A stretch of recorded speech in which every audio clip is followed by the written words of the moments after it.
Allez, on enchaîne la matinée avec une présentation commune donc, sur les tests physiques de promotion de la santé.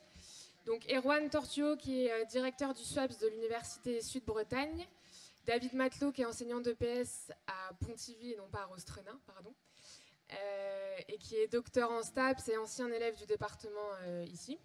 Et puis Sylvain Portier qui est enseignant d'EPS à Bru et qui est directeur adjoint de l'UNSS 35. Voilà, ça va être une présentation un peu plus interactive, donc je reste là avec le micro après.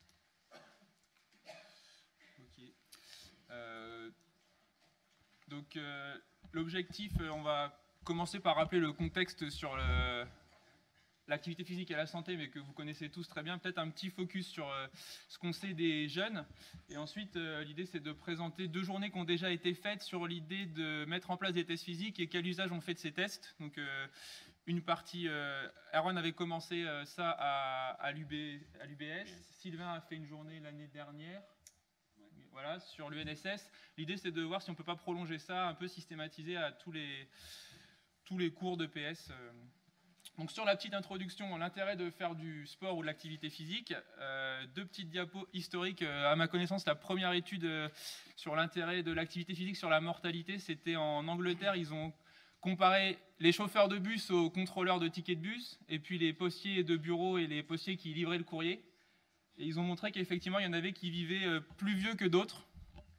Donc on parlait déjà de pénibilité un petit peu à l'époque. C'est la première étude. Les dernières avancées sont sur ce genre de terrain où on montre que faire du sport permet d'avoir des spermatozoïdes plus mobiles. Si ça vous intéresse, ça peut aussi être un argument.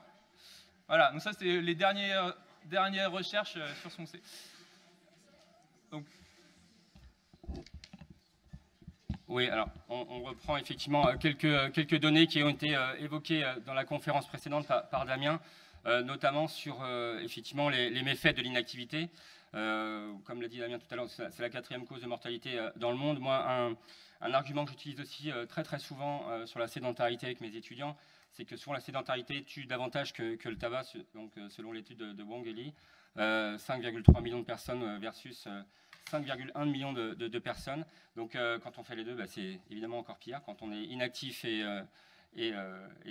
qu'on fume, on est dans la double peine. Donc c'est vraiment un argument effectivement que je leur donne souvent. Et on a effectivement une véritable pandémie qui commence effectivement à prendre sa place en France avec une augmentation importante du nombre de personnes qui sont obèses.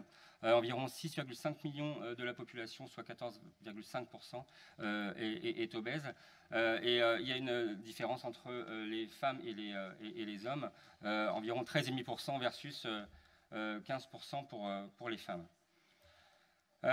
Donc tous ces éléments, cette pandémie qui se développe sont liés effectivement à une hygiène de vie qui est pas forcément très qualitative. L'hygiène de vie est caractérisée effectivement par son style de vie, son niveau d'activité physique, sa relation effectivement à la nourriture, à l'alcool, au tabac, et donc tous ces éléments, au sommeil aussi. Et tous ces éléments font que si c'est pas très bien managé, on peut risquer un certain nombre de pathologies qui ont été aussi évoquées tout à l'heure, donc notamment les maladies cardiovasculaires.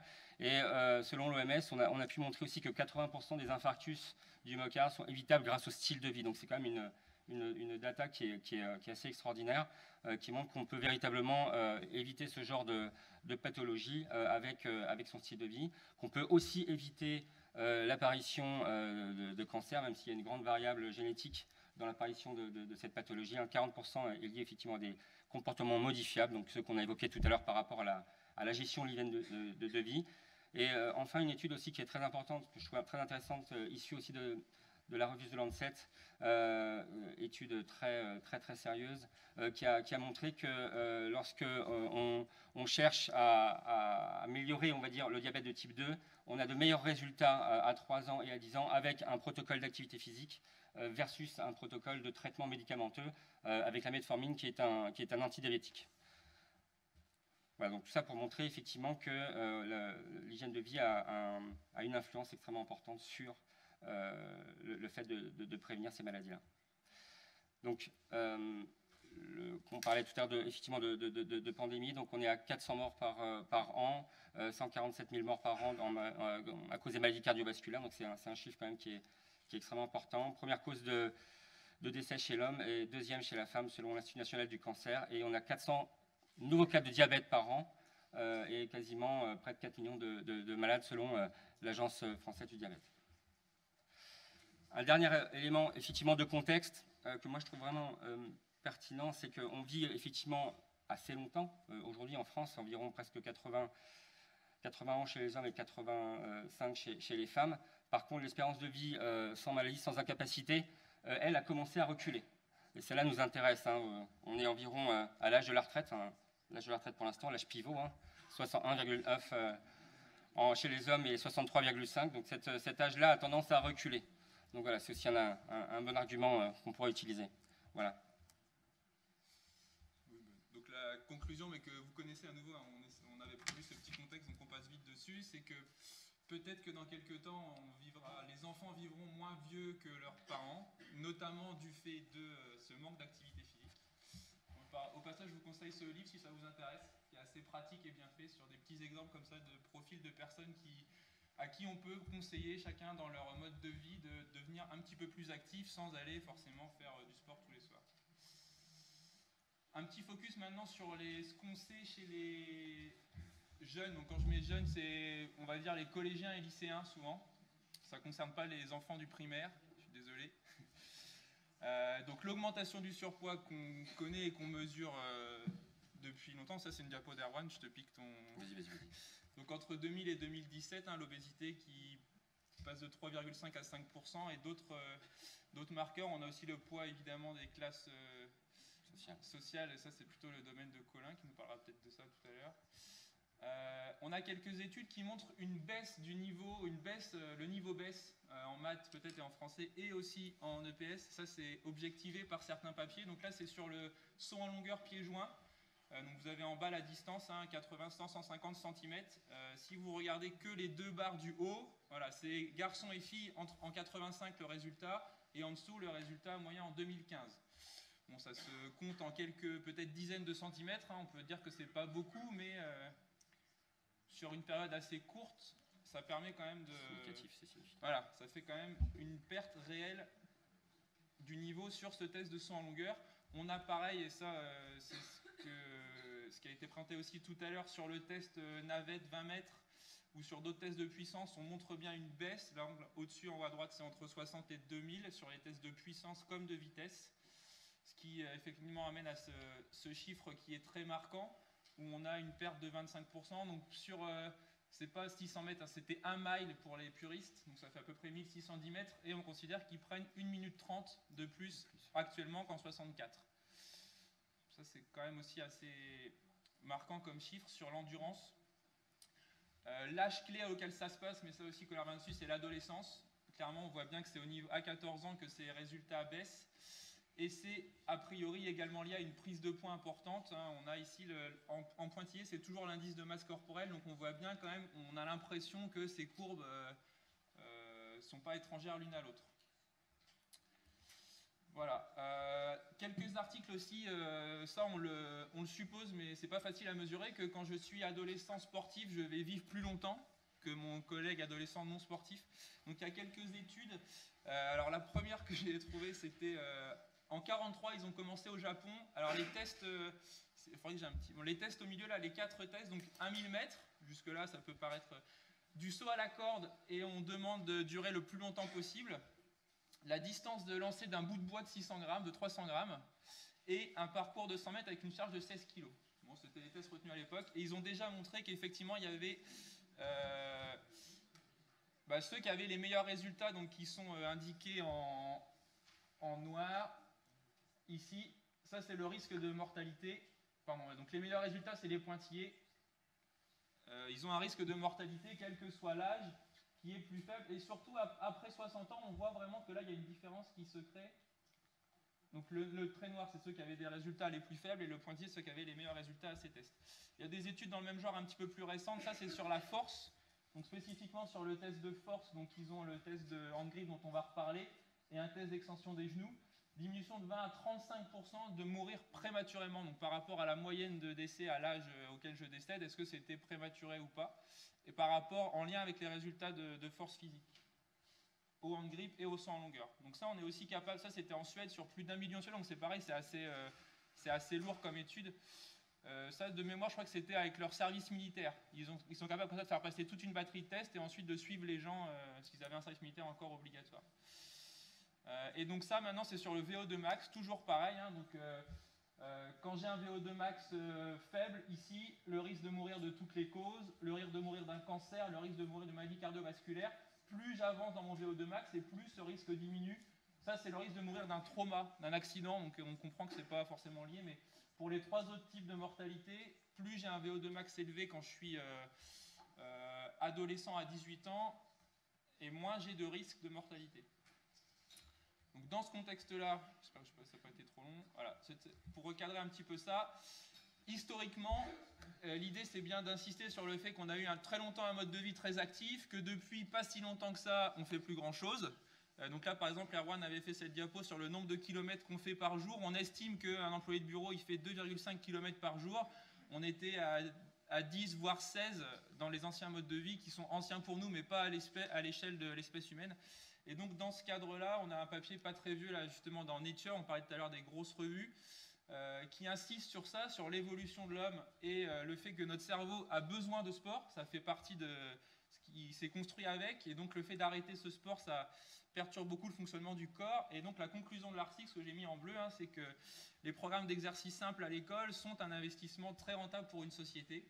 Donc, ce qui prouve bien que les scientifiques s'intéressent à l'EPS et qu'on a effectivement leur oreille sur ce genre de programme.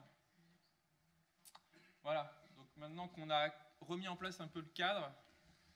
Très bien, merci. Je vais vous présenter, voilà, effectivement, ces battery tests qui prennent un petit peu leur sens à l'Université Bretagne Sud. Quand je suis arrivé en 2015, on a mené une enquête en fait sur la pratique des étudiants et on avait un taux qui était à peu près équivalent à celui des autres universités.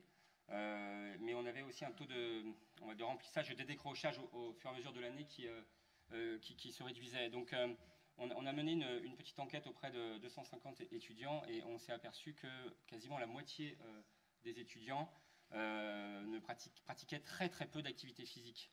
Voilà, peu de marche, voilà, c'était vraiment extrêmement faible. Donc on a souhaité, pour faire la promotion de notre offre de formation et aussi pour essayer de faire une action de sensibilisation et d'essayer de les toucher avec un discours un petit peu différent, de proposer une série de tests physiques qu'on a appelé Journée de la forme. Et cette journée de la forme, en fait, elle avait comme objectif de prendre, on va dire, une population dans une classe, de la faire venir tout au long de la journée, de se faire tester. Ça dure environ 1 heure, le parcours de test. Derrière, ils avaient un profil individualisé à partir de ces tests-là. Et ils allaient immédiatement dans une petite salle de consulting où il y avait des nutritionnistes, où il y avait des professeurs d'éducation physique adaptée, où il y avait des professeurs d'EPS, de préparateurs physiques, des médecins. Et l'idée, c'est en fonction de leur profil, c'est de se diriger dans ce parcours pour avoir, on va dire, des informations sur les modes de pratique qu'ils avaient à mettre en place au regard de leur profil de conditions physiques. Donc, pour faire très simple, ce qui a plutôt bien fonctionné dans cette expérience, c'est le fait d'éprouver en direct les tests physiques et d'avoir un résultat immédiat. Le fait d'avoir le résultat immédiat, ils étaient relativement bien sensibilisés et les conseils qui étaient donnés immédiatement après, on va dire, les orientaient et les motivaient à s'inscrire effectivement dans les activités sportives qui étaient proposées par le service ou tout simplement dans des clubs sportifs si l'offre n'était pas rendue par l'université. Donc, cet élément-là, cette expérience, on est à la 4e année, on l'a fait une fois sur le site de Vannes, une fois sur le site de Lorient. Au début, on n'avait pas forcément énormément de personnes. Et là, aujourd'hui, on arrive à passer quasiment 250 étudiants à chaque journée. Et globalement, ce sont aussi des personnes qu'on arrive à fidéliser. Donc voilà, pour faire peut-être un parallèle qu'on pourrait imaginer dans les établissements scolaires. Voilà, je sais qu'il y a une journée de l'association sportive qui existe en début d'année. Le fait de faire ces tests-là pendant cette journée-là pourrait être une idée pour pouvoir orienter les élèves en fonction de leur profil physique, en fonction de leurs appétences sur différentes activités qu'ils pourraient pratiquer seuls ou en groupe. Voilà un petit peu le concept global de cette journée. tous les conseils, on va le voir un petit peu dans les diapos plus tard, s'appuient sur des recommandations qui sont issues de l'OMS ou de la CSM, des recommandations en matière de quantité d'activité physique à réaliser par semaine pour rester en bonne santé, sur le plan cardiovasculaire, sur le plan de l'équilibre, sur le plan des différentes qualités physiques. Alors, on a proposé, on verra tout à l'heure avec Sylvain, toi qui est aussi, je ne sais plus si tu avais proposé le parcours vert aussi, deux types de parcours, parce qu'on s'adresse à des étudiants effectivement qui peuvent être très très peu sportifs et aussi au personnel de l'université. Donc un parcours vert qui est composé de 6 tests. Donc le test numéro 1, c'est ils avaient le calcul de l'indice de masse corporelle. Donc voilà, c'était une petite formule statistique. On rentrait, on avait une balance. Alors ce que je n'ai pas dit aussi, c'est que tous les tests, alors, la première année, ils étaient à la vue de tout le monde. Et progressivement, on a caché les tests dans des petits box parce qu'on s'est rendu compte aussi que entre 18 et 23 ans, le regard des autres portait encore très fortement et certaines personnes n'osaient pas pratiquer ces tests-là, n'osaient pas rentrer dans la boucle, tout simplement parce qu'ils étaient, pas forcément, ils étaient aux yeux de tout le monde. Donc on a l'indice de masse corporelle comme premier élément. Le deuxième test, c'était un test de 6 minutes en marche. Ensuite, on a le test du flamingo. Donc c'est resté au moins 1 minute sur une poutre de 10 cm de large. Ensuite, le test du hand grip, 2 essais à chaque fois. Le test du sit and reach, avec cette souplesse de la charnière dorso-lombaire. Et un test de puissance musculaire, où pendant 30 secondes, vous faites le maximum de flexion-extension en vous asseyant sur une chaise. Donc ça fait une flexion-extension de 90 degrés. Voilà. Sur les tests rouges, donc, on a conservé l'indice de masse corporelle. On a mis un test de 6 minutes, donc c'est un demi-Cooper. On pourra le commenter tout à l'heure. Un demi-Cooper de 6 minutes. On a toujours le test de l'équilibre, qui est une des qualités physiques quand même, qui est essentielle, notamment quand on vieillit. Le test de force statique est aussi maintenu, le test de souplesse est maintenu. On a ajouté le test des plaques, qui est une évaluation de la vitesse, de la fréquence gestuelle du haut du corps. C'est-à-dire que pendant... ils avaient 25 cycles à réaliser en le moins de temps possible. Donc vous avez 2 plaques qui sont positionnées à 80 cm en leur centre, et vous devez toucher ces plaques, voilà, ici le plus rapidement possible, pendant 25 cycles. Et il y a une personne qui évalue le temps en face pour pouvoir mesurer cette fréquence gestuelle du haut du corps. Vous avez un 4 fois, alors nous on a fait le 5 fois 10 mètres, il me semble. Donc un test de vitesse des membres inférieurs, c'est un test navette qui permet de mesurer la vitesse et la puissance musculaire. Un test sur la puissance du haut du corps, faire le maximum de pompe à 45 degrés d'inclinaison. Et ensuite, un test de puissance du bas du corps avec un saut pied-joint. Donc tous ces tests, on a pu les trouver dans la littérature.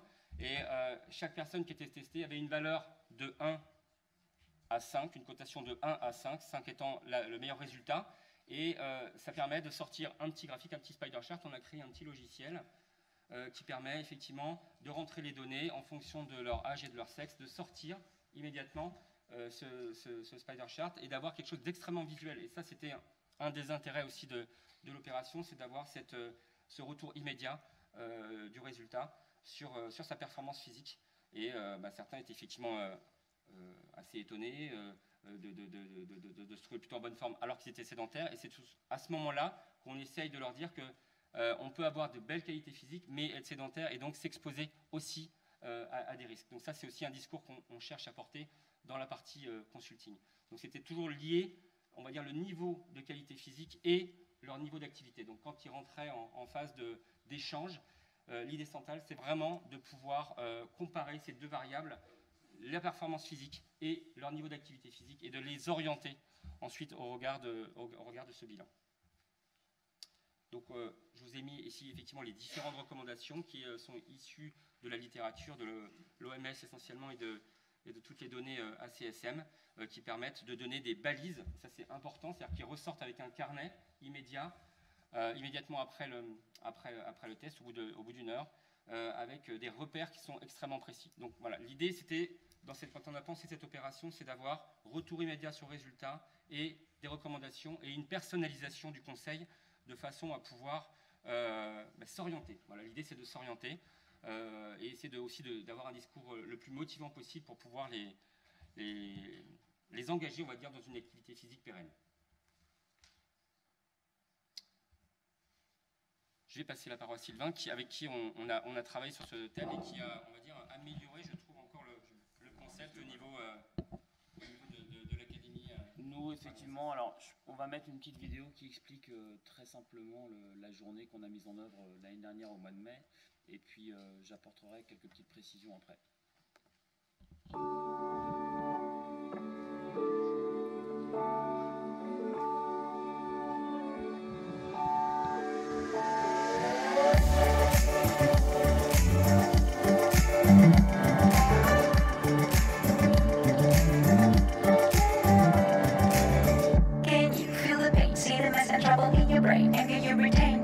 Like a hurricane, it's a time for you to jump into the next train. Change of hand, make a stand, I can see your heart change. Wake up, no more nap, your turn is coming up. If you lazy bus, stop the fantasies and bubble dust. If you need to hear, go for it. I will teach you how to feel the things supposed to, you connect it all. Every day is a miracle. Connect back with the people and all the people in this. Don't think you're invisible. Connect back with the people.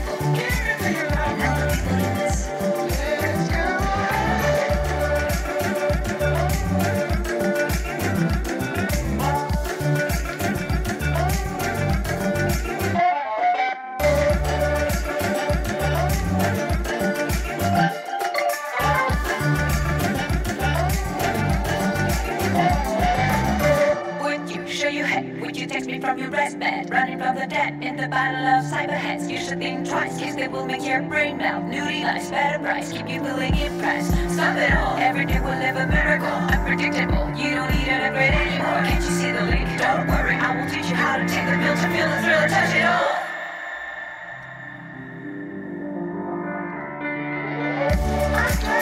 Every day is a miracle. Connect back with the people and all the people in this. Don't think you're invisible. Connect back with the people and all the people in this.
Like a hurricane, it's a time for you to jump into the next train. Change of hand, make a stand, I can see your heart change. Wake up, no more nap, your turn is coming up. You feel lazy, but stop the fantasies and bubble dust. If you need to hear, go for it. I will teach you how to feel the things supposed to, you connect it all. Every day is a miracle. Connect back with the people and all the people in this. Don't think you're invisible. Connect back with the people.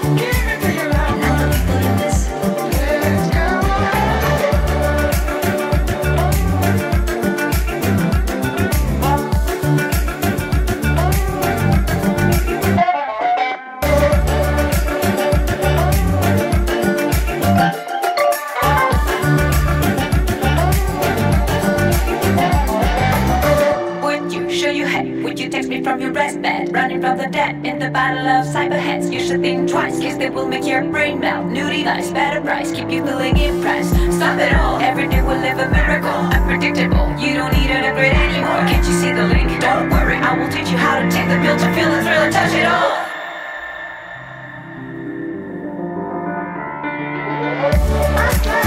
Every day is a miracle. Connect back with the people. And all the people you miss. Don't think you're invisible. Connect back with the people. And all the people you miss.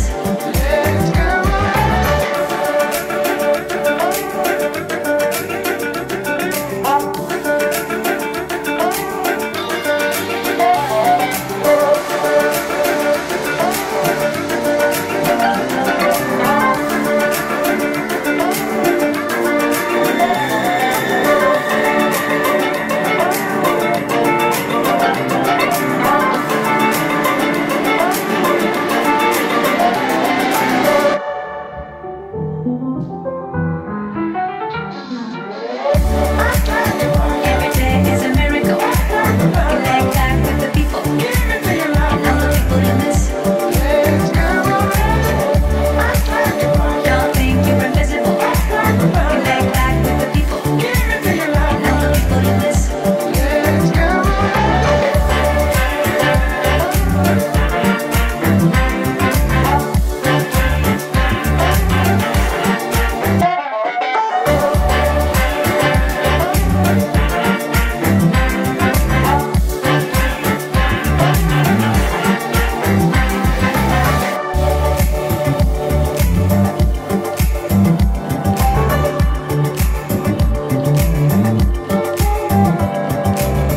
Can you feel the pain? See the mess and trouble in your brain. Anger you retain, pressure rocks you like a hurricane. Is it time for you to jump into the next train? Change of hand, make a stand. Voilà. Donc une petite vidéo qui explique bien. Bon, on s'est évidemment très largement inspiré des tests et de l'organisation proposée par Erwan.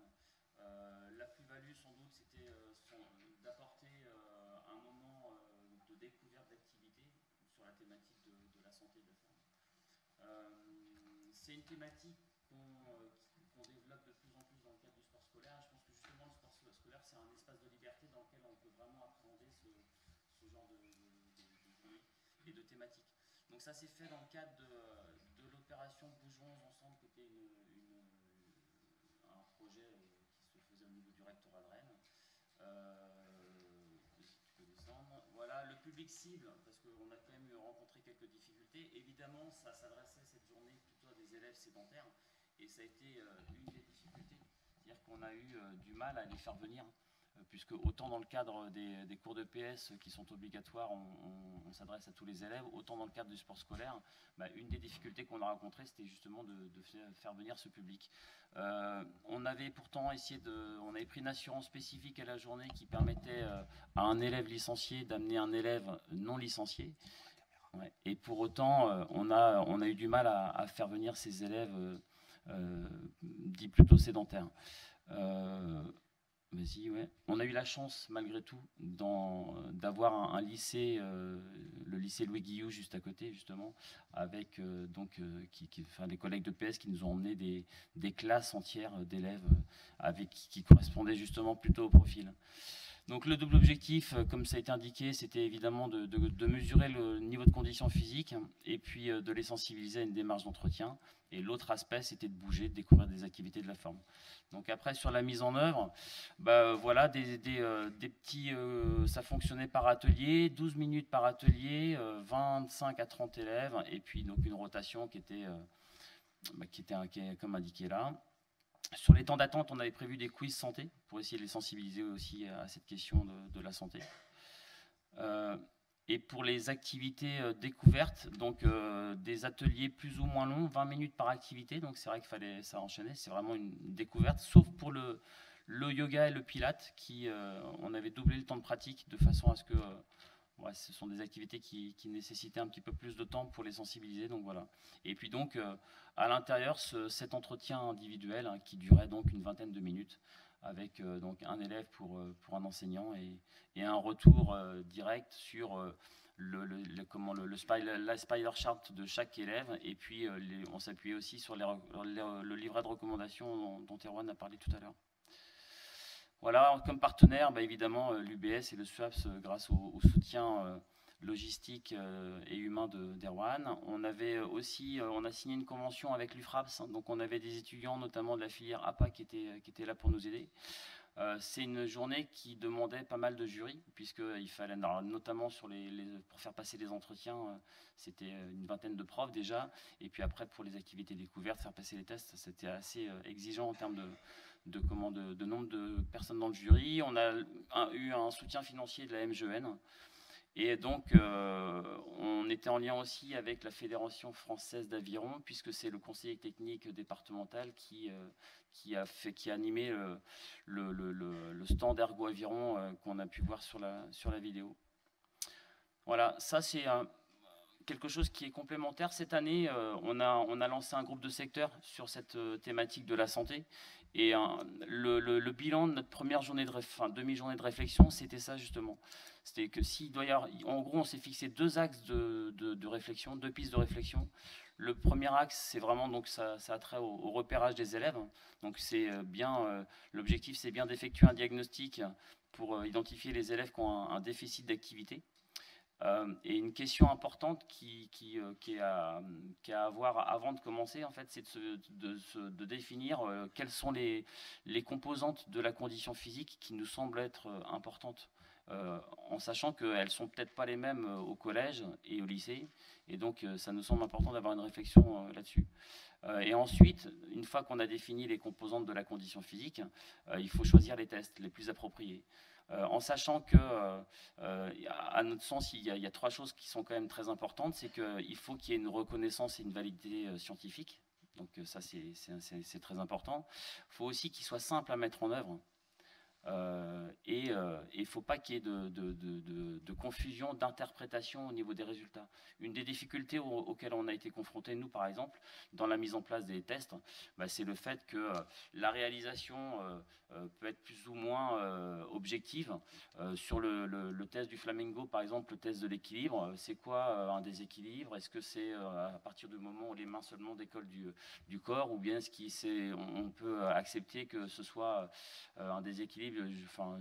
Est-ce qu'il faut vraiment qu'il y ait un pied qui arrive au sol pour que ce soit considéré comme déséquilibre? Il y a vraiment cette notion d'objectivité ou de subjectivité dans l'analyse qui nous semble être vraiment très importante. Et donc, une fois qu'on a validé ces tests pour le repérage des élèves, le deuxième axe de réflexion et la deuxième piste, voilà, qu'on va essayer d'avoir sur les autres demi-journées du groupe de secteur, voilà, c'est maintenant qu'on a identifié des élèves à besoins spécifiques, maintenant qu'est-ce qu'on fait? Voilà, comment on va l'intégrer dans nos cours de PS? À quel moment? Est-ce que c'est quelque chose qu'on va intégrer dans toutes les séances, par exemple dans l'échauffement? Est-ce qu'on va et puis après c'est voilà, quel contenu, comment on amène les élèves à construire les connaissances dans l'action. Enfin voilà, il y a toute une réflexion à avoir par rapport au contenu de PS, au contenu et aussi à ce qu'on va pouvoir proposer dans le cadre de l'AS, quoi. L'idée, c'est de continuer ça, j'ai dit, là on va vous demander de travailler, réfléchir avec vous à l'idée qu'on a de ce que ça pourrait donner de manière un peu plus systémique et qui pourrait toucher un peu tous les collègues. Donc c'est les bases d'un projet qui n'existe pas encore. On profite de la journée organisée par Léa pour avoir aussi vos impressions. Et l'idée, au début, on était parti sur des tables rondes, mais bon là, donc c'est pour ça qu'on a envie d'avoir vos premières impressions sur ce projet-là. Donc déjà, on a réfléchi, ce que disait Sylvain, les tests physiques, à quoi ça peut nous servir en EPS ou à l'AS. Pour les actions de promotion de la santé, il y a déjà des collègues qui le font. Ça me permet de sensibiliser un petit peu pour montrer que sur telle ou telle dimension, je suis un peu en dessous ou qu'au contraire, ça va. Donc ça peut être un outil pour sensibiliser. Ça peut aussi être un outil pour identifier certains élèves. Donc quand on fait des cycles de demi-fond, on le voit bien. Quand d'autres activités, c'est peut-être moins évident. Donc ça peut aussi servir à ça. Et ça peut évidemment servir, donc on en parlait en venant, d'avoir des AS qui essayent de penser des activités spécifiques pour ces élèves en surpoids, même sans être en surpoids, décrochés un petit peu ou inactifs, de penser des créneaux spécifiques pour eux, d'activités spécifiques, et d'être capable d'évaluer les effets de ces effets-là. Je pense que ça peut être intéressant aussi. Et dans les modèles de motivation de, je ne sais plus, Eke Kakis, si j'ai bien dit, il y avait un point important aussi, ça semblait d'être le progrès. Donc, je pense que si on est capable de mesurer avec ces tests-là qu'on a une conséquence réelle, alors je ne parle pas du poids, hein, mais sur des examens comme ça, sur des petits tests de force ou d'endurance, si on est capable de leur montrer que nos 3 mois de rameur, ils ont eu un effet, ça peut quand même déjà enclencher quelque chose de plus durable. Voilà. Alors les tests physiques retenus, c'est pas du tout définitif, hein. Comme je vous disais, ça serait le saut en longueur pied-joint qui est bien utilisé, la fameuse pince qui pose le problème qu'il faut l'acheter ou qu'il faut se la prêter, mais qui est vraiment très référencée et qui est un solide indicateur de la santé actuelle et future. Un test de suspension aux barres, donc je dois garder le menton au-dessus de la barre le plus longtemps possible, c'est ce que font les pompiers aussi, ce test-là, il est assez connu et utilisé. La chaise de Kili, alors celui-là il est marrant parce qu'on s'en sert beaucoup en France, je trouve. Et pour autant, c'est pas trop référencé. Pour l'instant, j'ai pas trop trouvé beaucoup de traces de ce test-là, qui serait un test d'endurance des jambes. Donc on verra. Le test de souplesse, qui est un peu amélioré, parce que maintenant on le fait avec un genou plié, mais c'est le même principe avec cette planche-là. Le fameux VMA que vous faites tous. Et puis un test d'agilité qui ressemble au 5x10, 4x10. Donc ça, ce serait un peu la base. Alors il y a peut-être des tests qui manquent. Voilà, c'est là où il faut qu'on réfléchisse ensemble. Il y a peut-être des tests qui ne semblent pas trop faciles à mettre en œuvre ou pas adaptés aux collégiens par rapport aux lycéens. Tout ça, c'est à définir. Donc je les ai remis ici pour visualiser un petit peu mieux. Voilà. Donc juste, c'est un test. L'étude là serait, ce que disait Sylvain, en lien avec des scientifiques et des médecins pour essayer d'aller plus loin et avoir aussi leur regard sur ce projet. Donc c'est aussi pour ça que ça va être très long à construire, hein, puisqu'il faut qu'entre enseignants de PS, on se mette d'accord. Après, il y aura le côté médical qui va nous dire, bah, moi ce test-là, je pense que c'est pas fiable, ou les scientifiques qui vont nous dire que là, il n'y a pas assez d'élèves, ou que ce test-là, il n'est pas assez précis et que ça ne marchera pas.